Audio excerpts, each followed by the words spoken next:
Buona domenica, siamo alla trasmissione speciale TG del 13 TV, è una trasmissione voluta dal direttore del 13 TV Gigi Di Meo.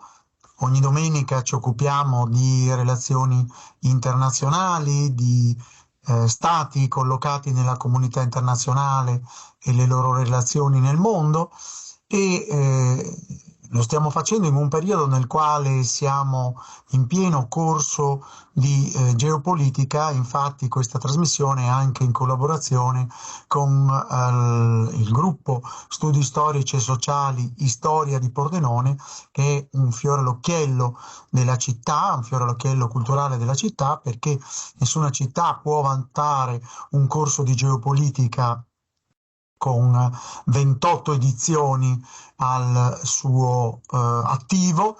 Nessuna città può vantare un Limes Club interregionale, Pordenone, Udine, Venezia, e vedremo che anche proprio questa settimana abbiamo fatto per esempio un'iniziativa molto importante a Trieste col professor Mario Caligiuri, presidente della società italiana di intelligence, che è venuto a trovarci, con il quale abbiamo fatto una lezione del corso di geopolitica insieme al Centro Veritas, che abbiamo già messo a disposizione sul canale video di Storia su YouTube, e poi abbiamo fatto anche la presentazione di un volume, Geopolitica della mente.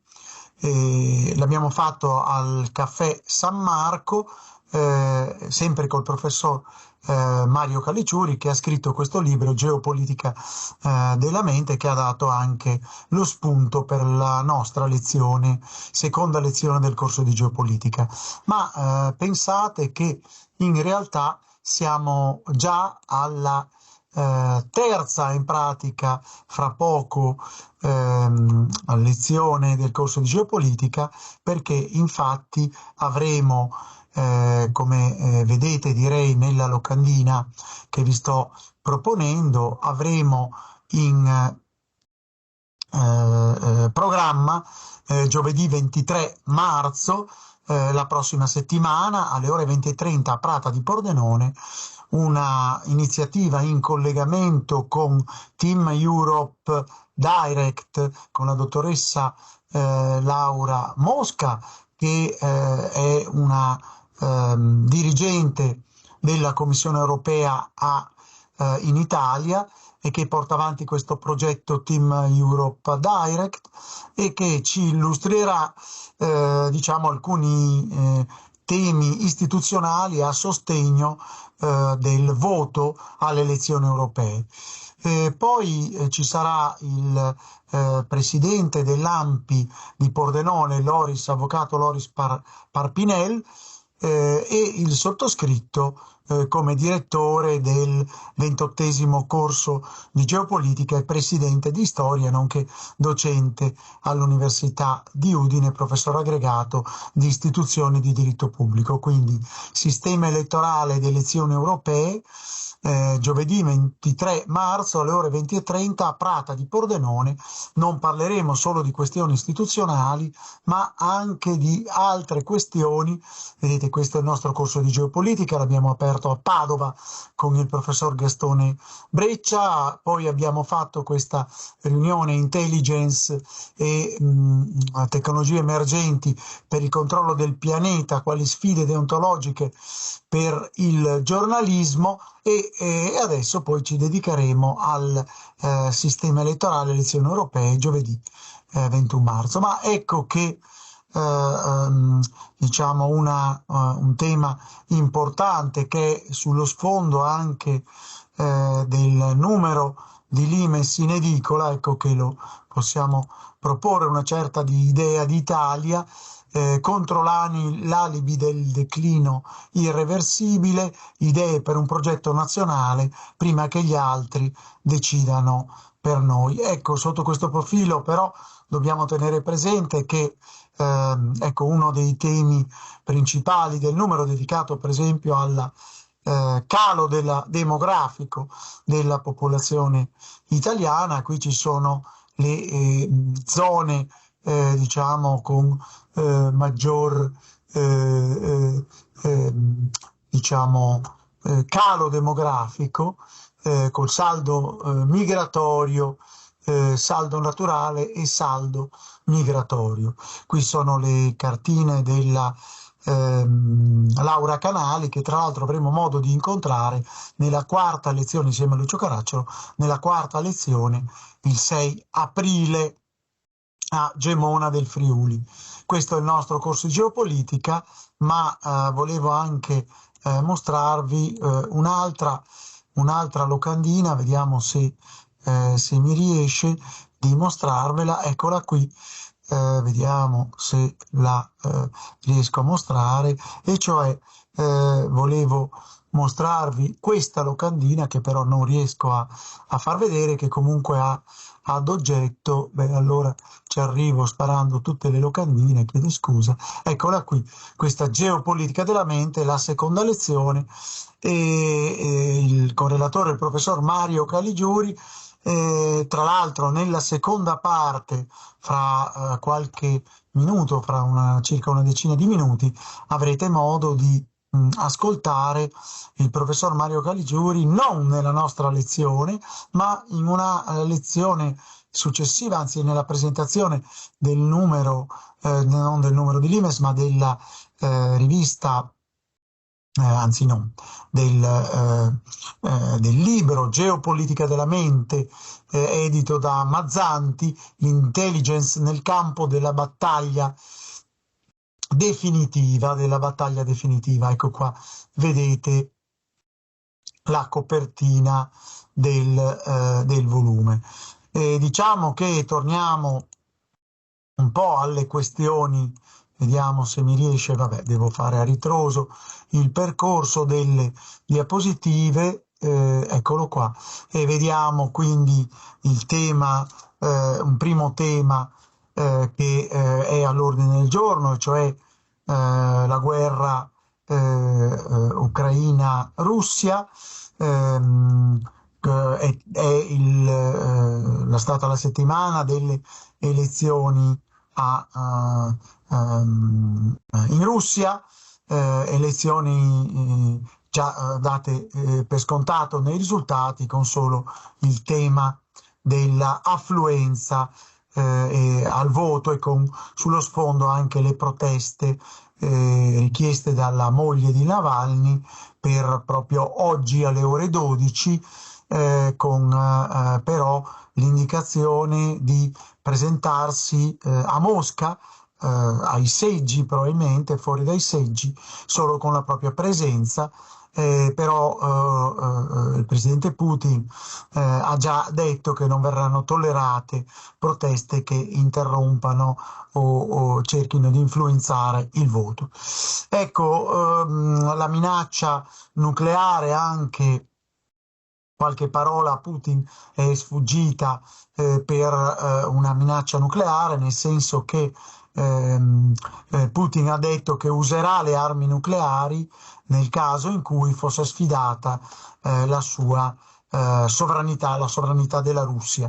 E questa è un po' la risposta anche a Macron, che ha parlato di truppe francesi, ecco, possibili truppe francesi in aiuto della Ucraina. Ecco, teniamo presente che questa è la produzione annuale di munizioni per l'artiglieria, Stati Uniti ed Europa che le forniscono all'Ucraina, e invece la produzione di munizioni per l'artiglieria russa.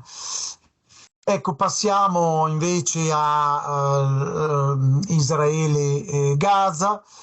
Israele continua a non avere scelta per continuare a combattere, anche se continuando a combattere si isola, ovviamente, ma come abbiamo spiegato già nella prima lezione del corso di geopolitica a Padova con Gastone Breccia, Hamas ha anche tra gli obiettivi quello di subire il maggior numero di perdite dei propri concittadini di Gaza, perché questo fa sì che poi Israele sia, come dire, criticato dalla comunità internazionale per l'eccessivo numero di morti, ma da questo punto di vista nessuno mai ha indicato a Israele come fare a eradicare Hamas senza le vittime, senza le vittime civili. A Gaza si muore di fame, ricordiamolo, ecco qui i dati della grave crisi umanitaria, tra l'altro siamo nel primo venerdì di Ramadan con delle situazioni di crisi, oltre che anche un attentato in Israele, situazioni di crisi nella spianata delle moschee. E ecco gli aiuti umanitari che comunque ci sono e stanno aumentando a Gaza, quindi anche la preoccupazione di Israele di in qualche modo fornire aiuti umanitari, anche se anche qui ci sono state ancora vittime civili per l'approvvigionamento di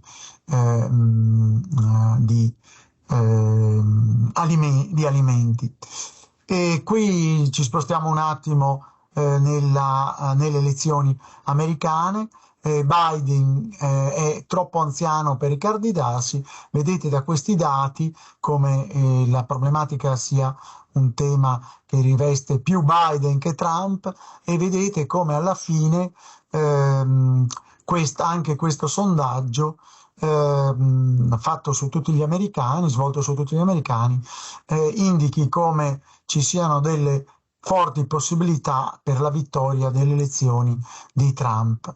Ecco qua vedete un po' lo stacco degli investimenti degli Stati Uniti rispetto agli investimenti dell'Unione Europea sul proprio con i risultati del proprio PIL, anche qui una grande divergenza degli investimenti, e qui un tema, la problematica delle spese per l'Ucraina ritenute eccessive. La situazione dello Yemen con gli Houthi, dove la popolazione non riesce, cioè non la popolazione, c'è una situazione estremamente critica, vedete è complessa nello Yemen e non si riesce a controllare, nemmeno Iran e Cina riescono a controllare gli attacchi degli Houthi. Ovviamente non riesce l'azione diplomatica degli Stati Uniti, e ci sono dei dubbi anche sulla missione all'estero della italiana, ma non è una missione italiana, ma è una missione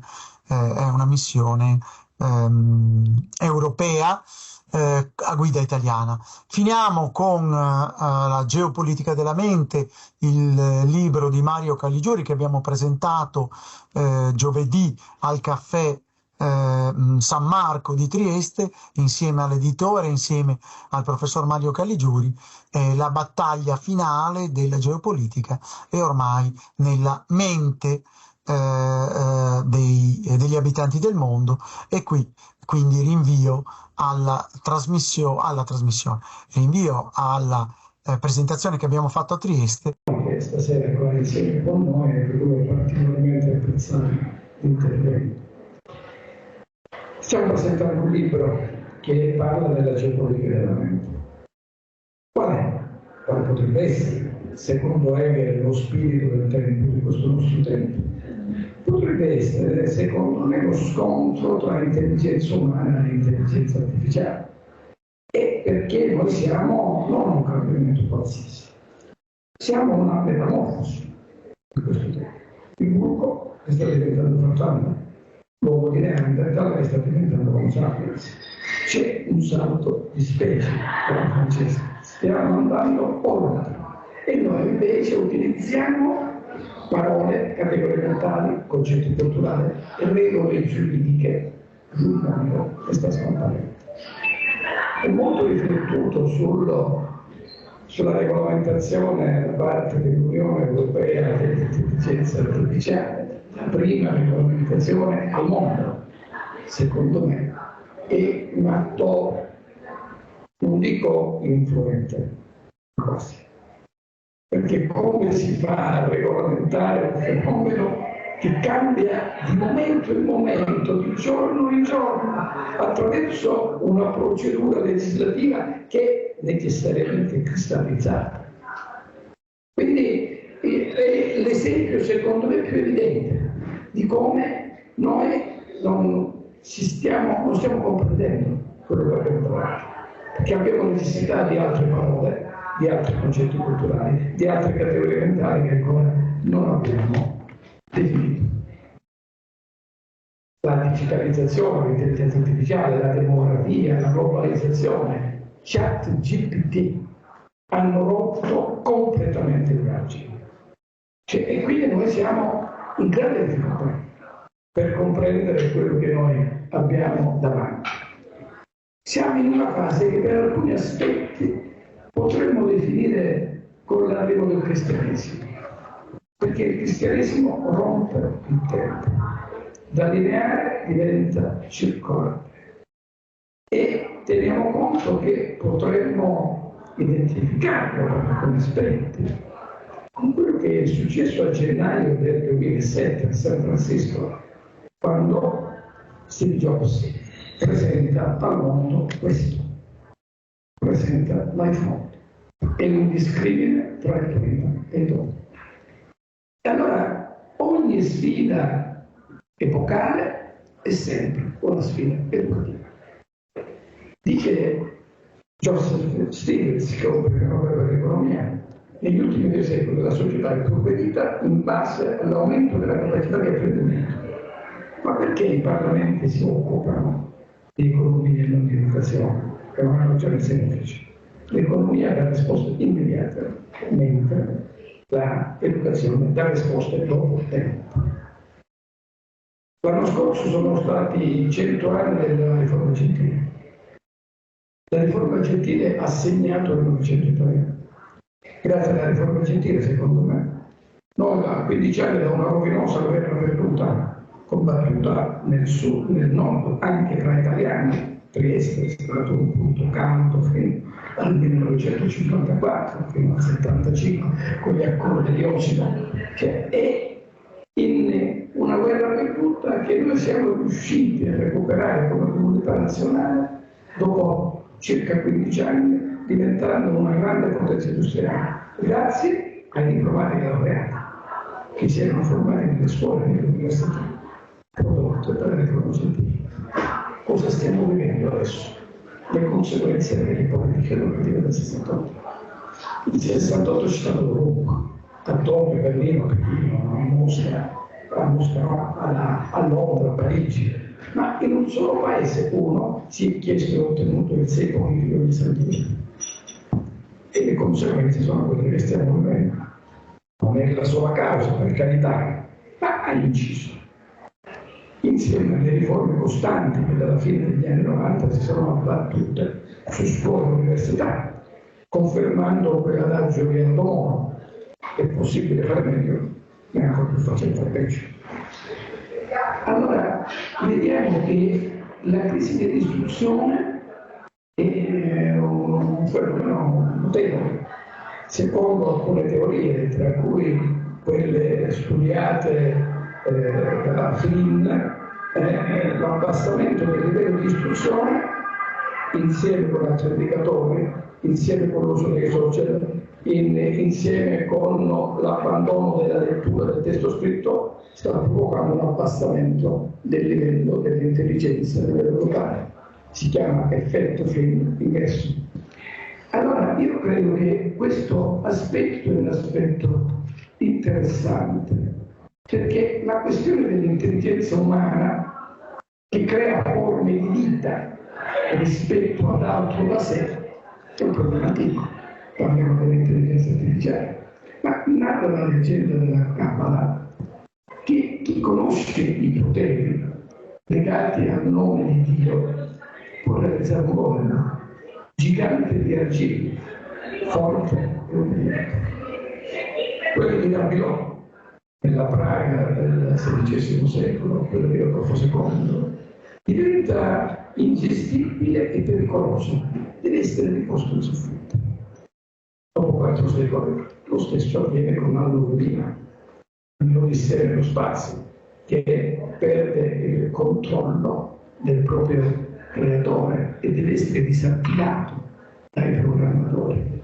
Sono archetipi, metafore, profezie, che si combinano inestricabilmente con quelle dell'intelligenza artificiale, che si contrappongono con una visione della scienza. E la scienza, guardate, altro non è che probabilità. Non è che la scienza è certezza assoluta, c'è la scienza di probabilità. E il concetto di probabilità era l'unico che i greci non conoscevano rispetto a noi. Io credo che sia importante riflettere su questi temi, perché l'intelligenza artificiale, come dice Giovanni Harari, storico israeliano, può creare una spaventosa disuguaglianza, cioè la creazione addirittura di 2 distinte razze. C'è una piccola minoranza che utilizzerà l'intelligenza artificiale e le moltitudini che ne saranno usate. Da qui arriviamo alla geopolitica della mente. Il problema di Lucio Caracciolo, il professore Cecoli, che ha inventato il primo club Guinness d'Italia tanti anni fa, 30 anni fa. Grazie ad Antonio Sema Triestino. E allora è venuto l'eterno ritorno di Nietzsche. Allora, la geopolitica della scienza che combina fattori di potenza, la geografia, la storia, la cultura, l'economia. Ebbene, ci sono diverse teorie che nel corso degli anni si sono dispiegate. C'è uno che dice chi controlla il mare controlla il mondo. Beh, perché la Cina ha sviluppato 2 distinte vie della seta? Perché la prima, quella marittima, passa attraverso lo stretto delle Macchie, che è controllato dalla flotta americana, la quinta flotta americana del Pacifico, che si chiude il canale e non fa passare neanche. E quindi si è sviluppata la nuova via, anche la via della seta terrestre, che arriva nel cuore dell'Europa e arriva in un comune che a me che sono calabrese dice molto, Duisburg.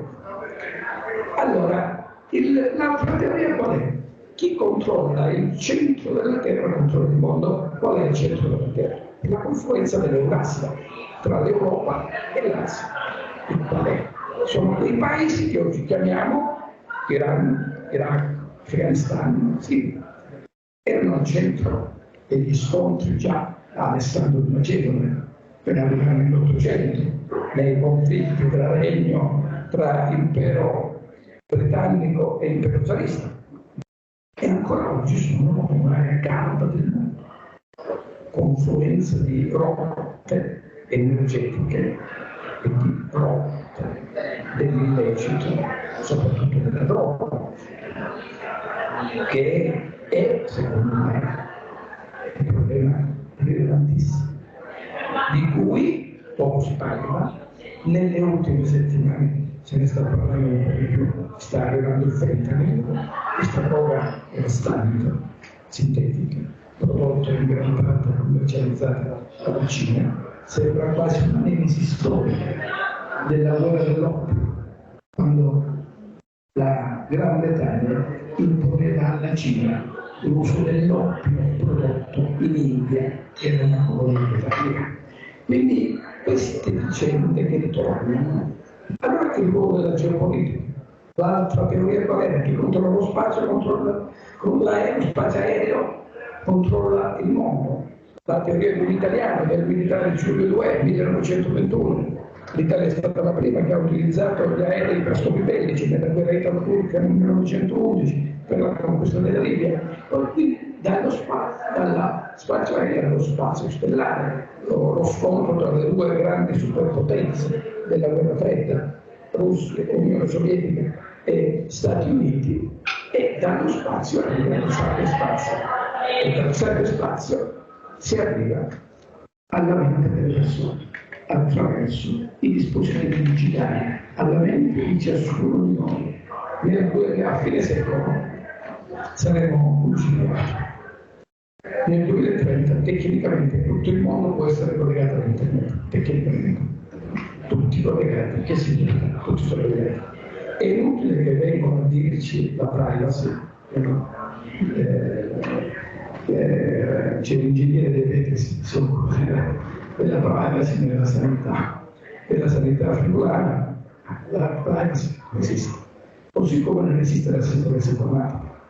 Si investono somme enormi per qualcosa che può essere violato. Dipende solo dall'interesse.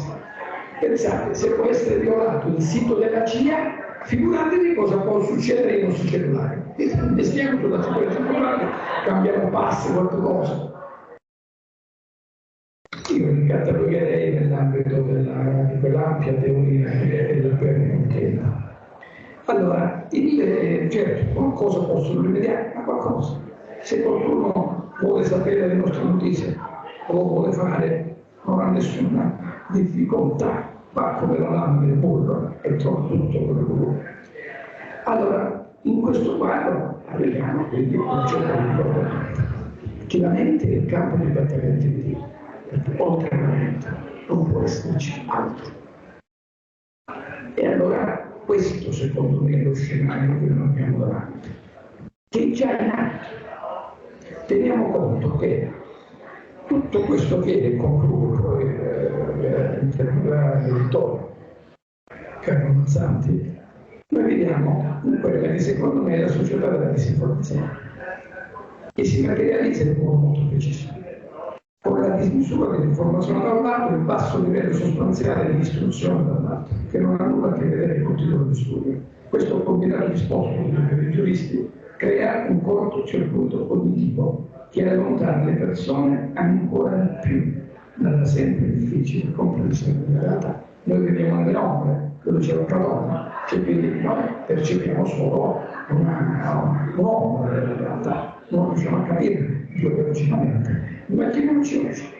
Sommersi come siamo dalle informazioni. Il nostro cervello, che si è sviluppato nel corso di migliaia di anni, riesce a ricordare solo 7%. Noi rispondiamo a 365 bit al secondo, 365 stimoli al secondo. E mentre dal punto di vista della istruzione, queste cose belle conoscono coloro i quali fanno pubblicità commerciale, elettorale ed è identica cosa, non c'è nessuna differenza. E noi, per le comunità che analisi parliamo del nostro paese, e il 75% dei nostri concittadini non sa interpretare una frase complessa in italiano. Il 27% quasi è analfabeta funzionale, cioè sa leggere, scrivere e fare di conto, ma non sa utilizzare in maniera adeguata queste abilità. Parliamo delle stesse persone che viaggiano sui social, rispondono ai sondaggi e che votano. Quindi dobbiamo riflettere sulla natura della democrazia del nostro paese, perché chiunque può vincere le elezioni, questo o quello, se la platea che vota è questa ed è questa il risultato. Produce effetti, perché è un consenso solido che la società liquida, però la consapevolezza a cui si legano questi risultati è quella che è. Tanto più che se noi dovessimo chiedere al 58% di chi si è recato alle urne, il Presidente della Repubblica dice che bisogna andare a votare, e dice cose giuste, non va a votare sulla lista democratica, cioè ratifica delle decisioni prese da chi? E quindi noi andiamo a votare persone che non conosciamo, che non chiedono neanche il voto, perché non c'è necessità di chiedere il voto, perché in Italia le elezioni sono sempre particolarmente anticipate, nel senso che già come si presentano le liste all'80-90% si sa già chi è eletto, maggioranza o opposizione, poi oscilla il 10-15% in base a poi chi effettivamente vince l'elezione e poi scatta con un ristretto numero di seggi, ma chi va al Parlamento lo sa già appena si presenta una lista.